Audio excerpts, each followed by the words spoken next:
오늘도 복된 하루가 시작되었습니다. 하나님의 말씀만이 우리의 힘이고 위로가 될 줄 믿습니다. 그래서 이 아침을 하나님의 말씀으로 시작하기 원합니다. 하나님의 말씀은 우리로 하여금 평안을 누리게 합니다.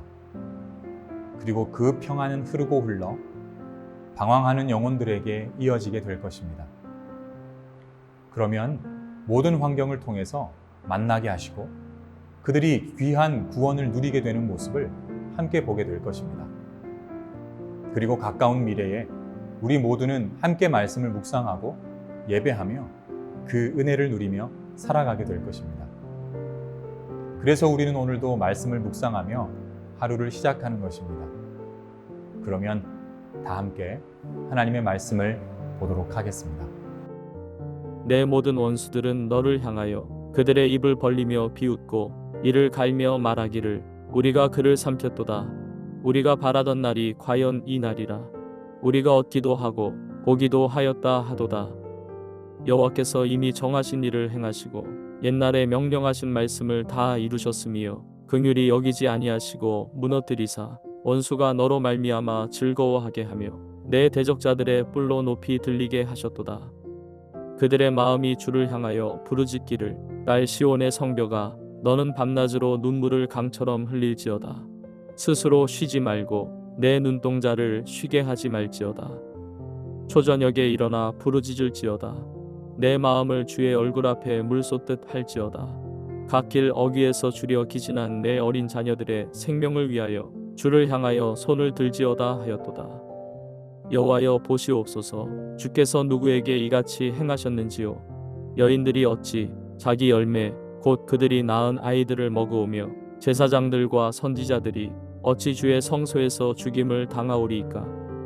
늙은이와 젊은이가 다 길바닥에 엎드러졌사오며 내 처녀들과 내 청년들이 칼에 쓰러졌나이다. 주께서 주의 진노의 날에 죽이시되 긍휼히 여기지 아니하시고 도륙하셨나이다. 주께서 내 두려운 일들을 사방에서 부르시기를 절기 때 무리를 부름같이 하셨나이다. 여호와께서 진노하시는 날에는 피하거나 남은 자가 없나이다.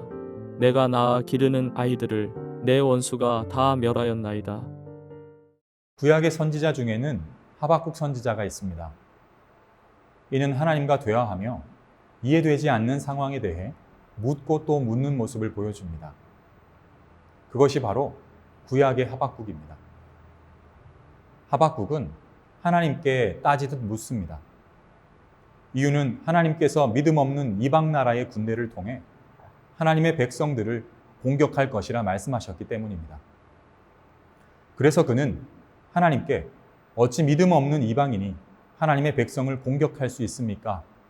그것을 하나님께서 어찌 허용할 수 있습니까? 라고 묻고 또 묻습니다. 그때 하나님은 그 상황을 통해 진짜 의인은 그의 믿음으로 말미암아 살리라 라고 말씀하십니다. 그 즉시 하박국은 하나님의 깊은 뜻을 깨닫고 현실은 고통임에도 하나님을 힘있게 찬양합니다. 진짜 성도를 찾으시는 하나님의 마음을 깨닫고 감격하게 되는 것입니다. 그 시대만 그랬을까요? 아닙니다. 예레미야 시대도 그랬고 현재를 살고 있는 우리에게도 동일하게 적용되는 것입니다. 말씀 17절입니다. 주님께서는 뜻하신 것을 이루셨다. 주님께서는 오래전에 선포하신 심판의 말씀을 다 이루셨다. 주님께서 너를 사정없이 부수시고 내 원수가 너를 이기고 즐거워하게 하시며 내 대적이 한껏 뽐내게 하셨다. 17절의 말씀을 하박국의 내용과 연결하면 같은 뜻을 담고 있다는 것을 알 수 있습니다. 하나님은 예레미야 시대에도 진짜 성도를 찾고 계셨던 것입니다. 아무리 세상이 악하고 죄가 창궐해도 하나님은 진짜 믿음을 가지고 당신만 찾는 자들을 기다리고 계신다는 것입니다. 바로 의인은 어떠한 상황에서도 하나님을 믿는 믿음으로 산다라고 하며 하나님을 전적으로 신뢰하는 성도들을 말입니다. 이제 하박국과 예레미야 시대의 진짜 성도들은 이런 상황에 어떤 신앙생활을 할까요? 어떤 자세로 예배 생활을 할까요? 말씀 18절을 다 함께 보도록 하겠습니다. 도성 시온의 성벽아 큰 소리로 주님께 부르짖어라. 밤낮으로 눈물을 강물처럼 흘려라.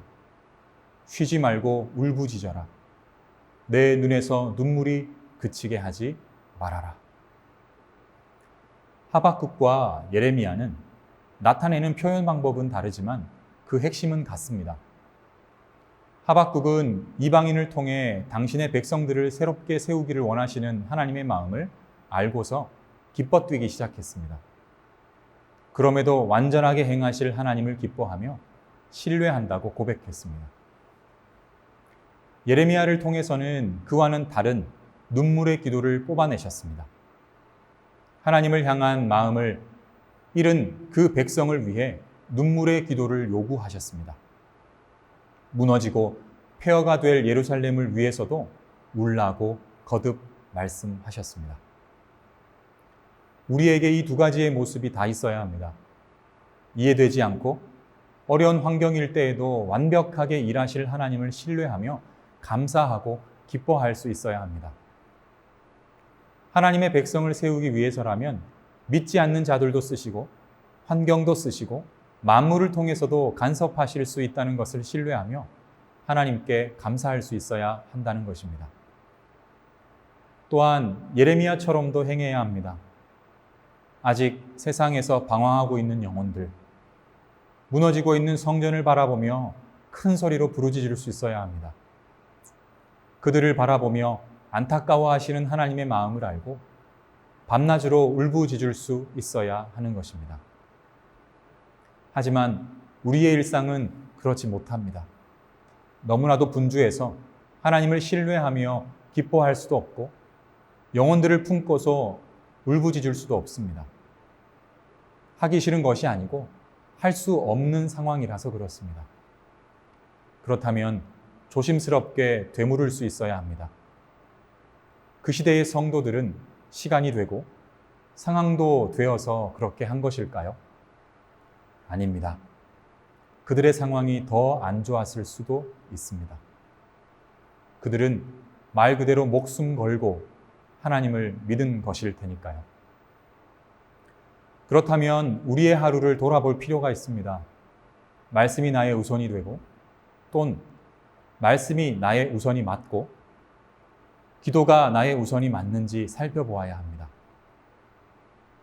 예배가 나의 우선이라서 예레미야처럼 영혼과 세상을 품고 기도하고 있는지 돌아봐야 하는 것입니다. 지금부터 하면 됩니다. 지금 기도하고 지금 감사하며 지금 하나님을 전적으로 신뢰하면 되는 것입니다. 오늘 우리가 그런 하루를 만들어 가봅시다. 다 함께 기도하겠습니다.